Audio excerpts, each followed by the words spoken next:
Going on, everyone? John Matrix here. Hope you're all having yourselves a wonderful day wherever you're at and whenever you're watching this. We're going to be jumping into the 40k universe today. This is a requested video by one of my YouTube members. Why do the Deathwing have feathers? A Dark Angels retrospective, Warhammer 40k by Arbiter Ian. Links will be down below in the description, as always, to the original video without my commentary and reaction, and to Arbiter Ian's channel. Please do me the favor of clicking those links if you enjoyed this video. When we go through it, go over there and give it a like. And if you are not already subscribed to Arbiter Ian to enjoy his content, please do me a favor, go over there and give him a sub. He makes a lot of content for the Warhammer 40k universe and a lot of great content. Some of it a little bit more I don't know, esoteric, if that's the proper word, but he gets into a lot of interesting things that I don't see a lot of other content creators in the 40k space get into. A lot of kind of more talking about obscure battles and some of the tactics that are used and things that happen between the sides, and I always find this stuff very interesting. So definitely go over there and show him some love. But with all that said, if you would like to join us as we do these reactions live, there is a join button underneath the video, as well as a link in the description to the original video. Without my comment, there's a join button underneath the video, and there's a link in the description. Check out the YouTube membership tiers and benefits if you would like to. If you'd like to take your support of the channel to the next level, you can get early access to videos. You can get priority in any kind of requests you might have, etc., etc. But yeah, with all that said, let's jump into this. Yeah, I know, I forgot to change the background. It is what it is. We're gonna stick with the SCP background for the 40k video. Who cares? It's been done before. Let's jump into it. Hello? Why are you loading? Hi gang, here's a question for you. Why do the Dark Angels Deathwing have feathers? It is an interesting question. Not why you think. It's a question that goes back to the early history of Warhammer 40k and shows just how much it's changed in the last 40 years. Looked like his video paused there for a second. As I write this, a new box set for Warhammer 40,000 is about to be released. Deathwing Assault, featuring the elite of the Dark Angels chapter of Space Marines. And if you look closely at some of the bits, you'll see a recurring motif, little pendants made of feathers. These little pendants have been seen on Deathwing Terminators through multiple revisions of their models, including this one. Thanks Warhammer, and feathers and wings pop up across the Dark Angels range, even though they're not something you'd necessarily expect when you think about the Dark Angels' particular theme. I'd wondered if it was just something kind of like a cavalry theme, like, you know how like the Polish hussars and some of the cavalry, you know, stuff from those times used to have like feathered wings on their back to kind of make them look more intimidating. Thought it was kind of more of something like that, but I would assume that means that they have more symbolic reference in this. In Warhammer 40k, Space Marine chapters are kind of a blank canvas for people to apply various themes to, but one of the most common and popular themes is Space Knights, and the Dark Angels are one of the most Space Knightly. Their design and backstory are influenced by everything from Arthurian quests to secretive knightly orders, swords, robes, knightly helmets, Catholic stuff. You get the idea. But there is, and I think that like even they seem to kind of have like oaths that are very kind of their chapter has oaths that are, you know, more knightly, and they do seem to kind of have been based off the idea of, you know, hunting down monsters to protect the innocent, you know, on their home world kind of a thing. Elite First Company, the Deathwing, clad in bone white Terminator armor, also have these little feathers. And at first glance, that might seem obvious. Why, look at the Dark Angels symbol. It's a heavily stylized winged sword. They're holy angelic space knights, and angels have wings. That's obviously where the feathers come from, right? Video over. But no, because the origins of the feathers goes back to before the Dark Angels were Space Knights, to when they had a whole different theme. So let's look back through the history of the Dark Angels in Warhammer 40k and find out how they changed. The Dark Angels were one of the original Space Marine chapters listed in 1987's Rogue Trader, Weren't they the the very first? first edition of Warhammer 40k. Yeah. When this was written, there were no Primarchs, no Horus Heresy, there wasn't even any Chaos, and yet they're one of the chapters with some information given. In a box out, we find out about their ancient ritual, the Feast of the Malediction, dedicated to their founder, Lynn L. Gonson, and which requires the angels present to cut their hands. Lynn L. Gonson. Yeah, okay. I see where we're going here. Dip their blood into a cup, mix it all up with some wine and drink it, which is pretty normal Space Marine behaviour for the time. Yep.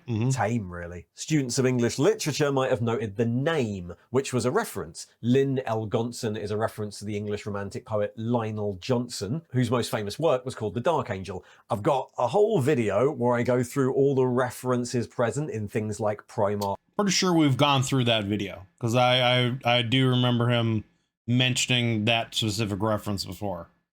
Names, so if you like that sort of thing, go to that. But to be really quick, Lionel Johnson was gay, something that was considered a great sin in the 1800s when he... It was like a situation, so like he as the writer like had that kind of dark secret, and so they kind of like played that in with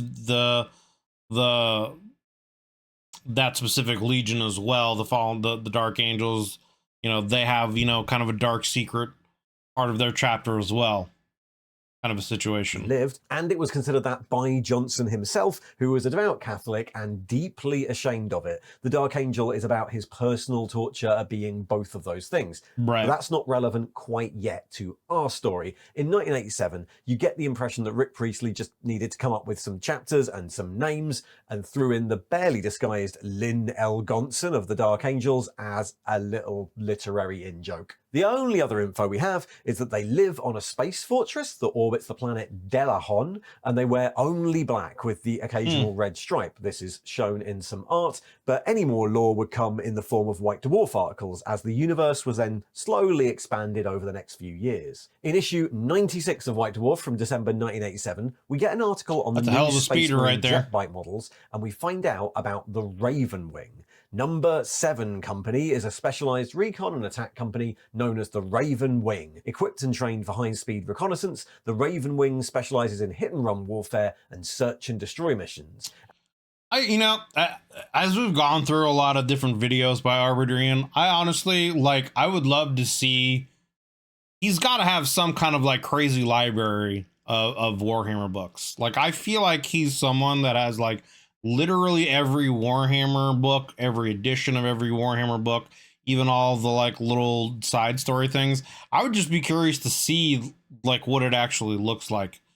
You know, because he's talking about like books from like first editions all the way back, and we're seeing, you know, artwork and stuff from them. So I assume that means he's got them, and he's, you know, actually scanning these pictures in for his still images here. So I don't know. It would just be fascinating to see like his collection of various books and things, and probably his minis too. He's probably got, you know, stuff even from back in the 80s or prior. And we also find out a little about the chapter's past. The chapter's early history was removed from all Imperial records following the Horus Heresy and the banishment of the 9 Treacher legions to the Eye of Terror. And while there were some stories of the exploratory achievements of their founder, here called Lionel Johnson or Jacobson, they were probably all made up after the heresy. And for 1987, that's all we get. We've got the chapter clad in black, their divergent 7th Company all mounted on bikes, and the rumour that their history was lost following the heresy, and after this the Dark Angels were lost for about a year. But in 1989 they returned to prominence with the release of the Space Marine game. Space Marine was one of the first releases for the new Epic system and was set in that Horus Heresy we just spoke about. The cover is this iconic piece of art by Jim Burns, known to history as Scarface Marine. And as you can see, Battle Brother Pacino here is wearing a fetching dark green ensemble, which is now listed as the official colour scheme. There's a rough painting guide in the rulebook that lists Salamander's green as one of the main colours. I have no idea what the reasoning for that was. It was likely just changed because the painting was that colour, but whatever. From this point on, Dark Angels are green. The Space Marine rulebook also featured this iconic spread with the early story Lehman of Russ, Liman Russ of the Okay. Space Wolves, which required talking about their famed rivalry with the Dark Angels. And by this point, the Realms of Chaos books had been released, which had introduced the idea of Primarchs. What's the name of the Primarch of the Dark Angels? Well, it's finally settled to Lion L. Johnson. Possibly the silliest option we've heard so far, and really close to the original reference. But anyway, so far, no feathers. The real answer to our question comes a year later, in 1990, with the release of the Space Hulk expansion, Deathwing. Deathwing was an expansion for the first edition of Space Hulk, with new weapons and new missions and a new story. A short story that goes through the whole of this rules supplement, written by Bill King and Brian Ansell. The first company of the Dark Angels chapter was introduced, along with a load of backstory on them and the wider chapter. The story itself is pretty chunky. It's a good quarter to a third of the rulebook, and it was republished as a short story a few times. The last was actually in 2013, so it's still, I guess, semi-official, but we'll get to how later. In the story, the Dark Angel Sergeant Ezekiel, not that one, returns with a squad of Terminators to the chapter homeworld. Man's got the Schwarzenegger cut going on from the 80s. He's got that Predator cut going on, dude. A world referred to in this as Plains World, where they root out a gene stealer infestation. The culture of this Plains World is pretty obviously influenced by real-world Native American culture. The Plains World inhabitants live in tribes and build lodges. Their young... Like, honestly, like, seeing a lot of the stuff makes me wish that I had gotten into the stuff, you know, because I grew up in the 80s and 90s. Granted, I was a kid. And there weren't really like stores like this in my area, like comic book stores or like hobby shops like this.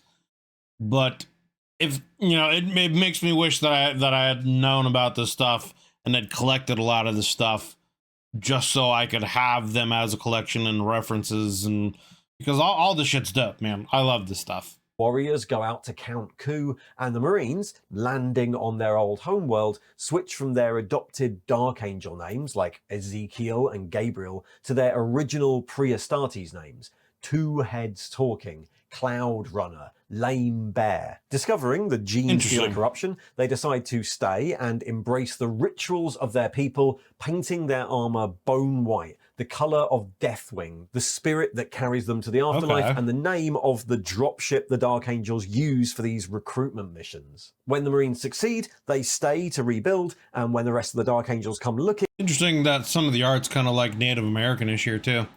They take back the Terminator suits, but leave them bone white in honor of the great number of Marines that sacrificed themselves to protect the ancient homeworld. And that's why the Deathwing are painted white. And over the next few years, this story inspired more Dark Angels modelers. We got this selection of models from Rob Baker in Heavy Metal. Clearly inspired by the fluff in the Deathwing supplement, he painted his Dark Angels Terminators in bone with, look, little sculpted feathers as part of the whole Native American theme. And as the next couple of years rolled on, the rest of the general Dark Angels lore was solidified a bit. Dark Angels now wore green, their veteran company was called the Deathwing and wore bone white, and their second company now was called the Ravenwing, all mounted on bikes and wearing black. The only existing lore about their culture was from that Deathwing short story. Their homeworld had at some point been a Plains world, which Games Workshop had given a Native American theme, but also back in the Heresy, all their records were lost for some reason, and that was it.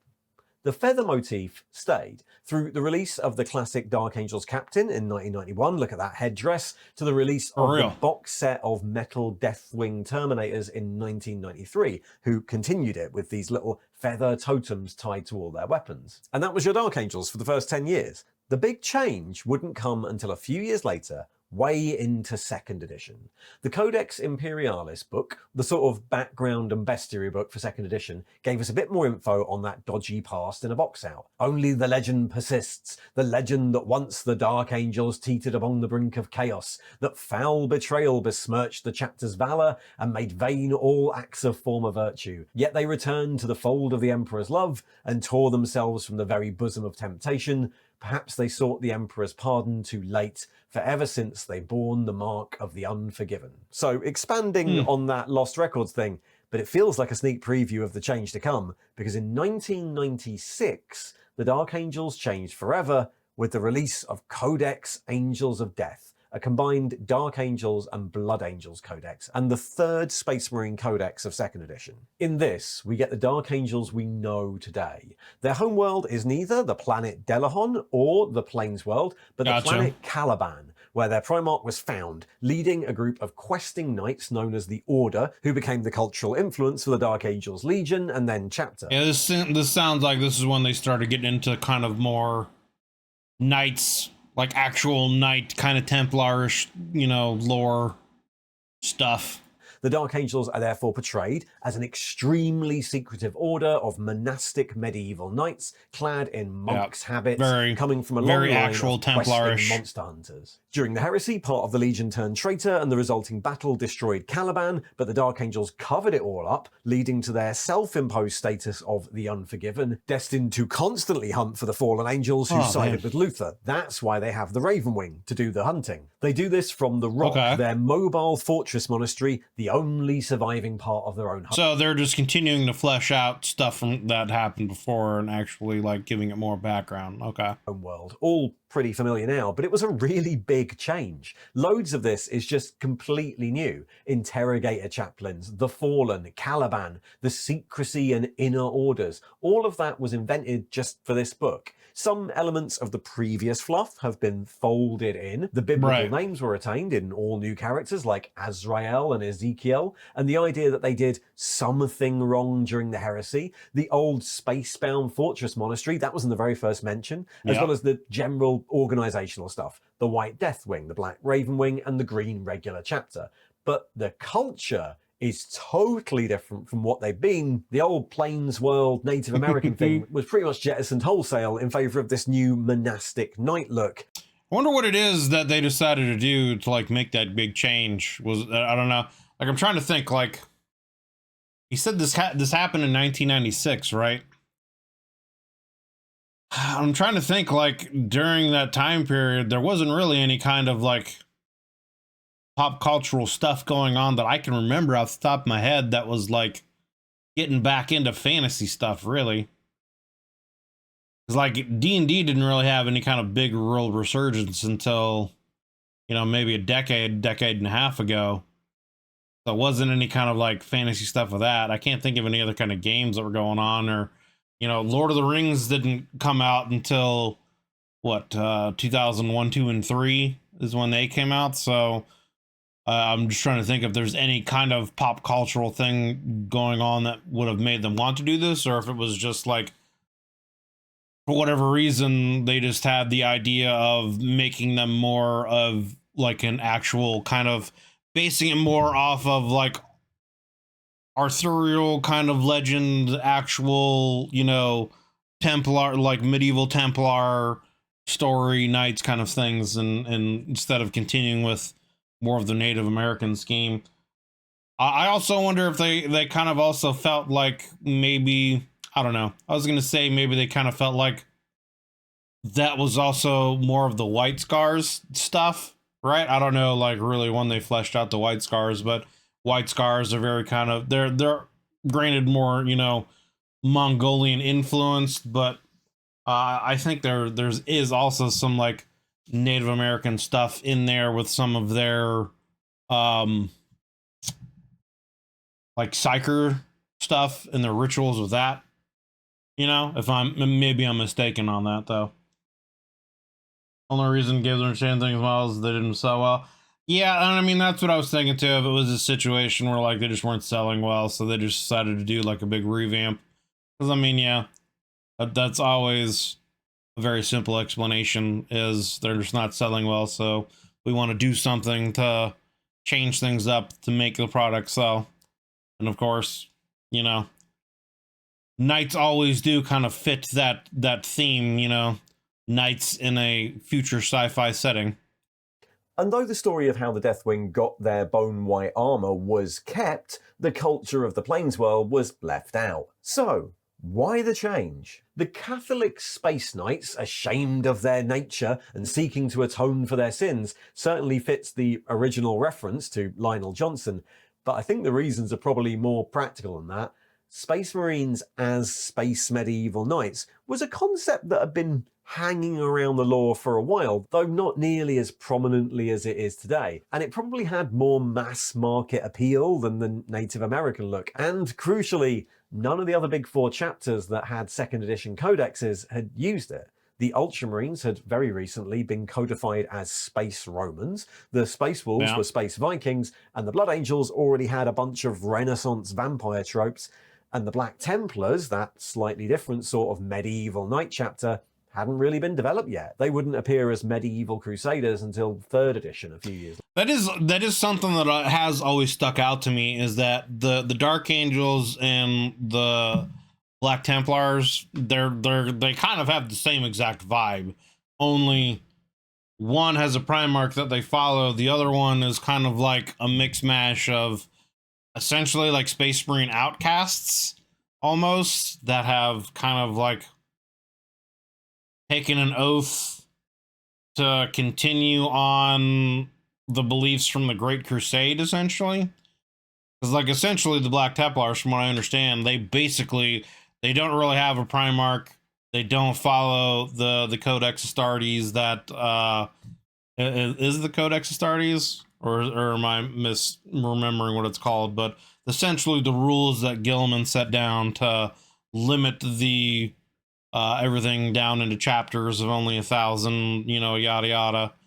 And so they don't really follow that, and they've kind of just really kept to the idea of what the Great Crusade was. But other than that, them and the Dark Angels kind of really have the same vibe to them, right? They're basically the same thing. They're basically Knight Templars.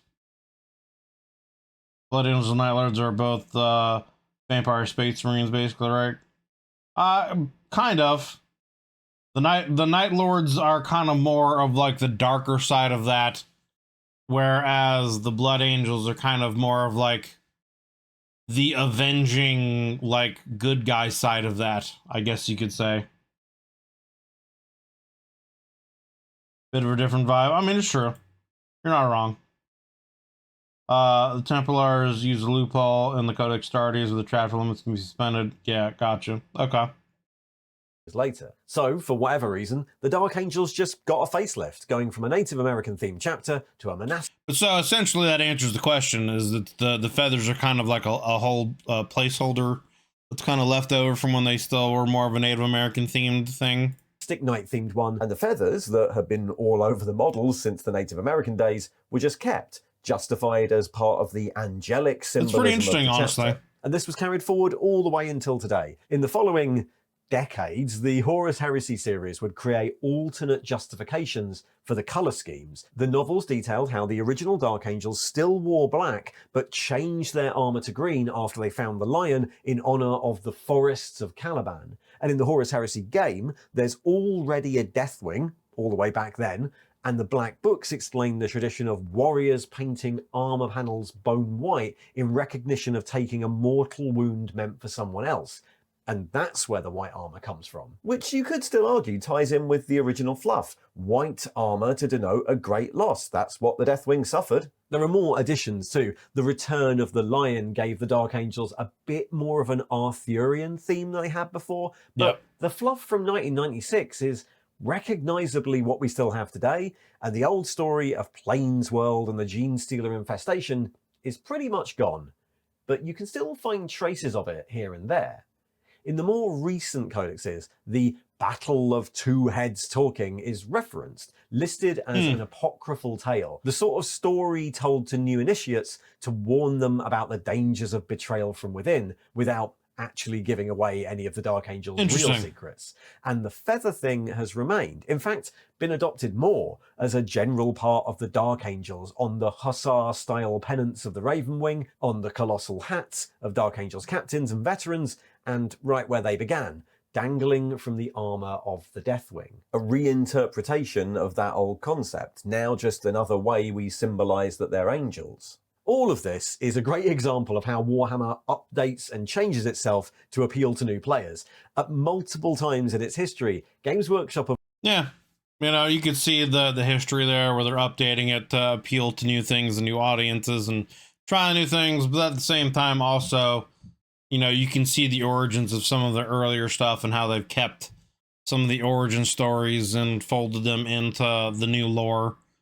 And like you said, you know, they're even, you know, keeping the feather motif, but they've just kind of transitioned it to the angel thing as opposed to from it being a Native American inspired thing. Have looked at a range of models or a section of the lore and just gone, nah, maybe we should redo that and make them something else. Either because the original design seemed silly in retrospect, or they thought it had nowhere to go, or they thought something else would sell better, or because times had changed and what was once thought acceptable wasn't anymore.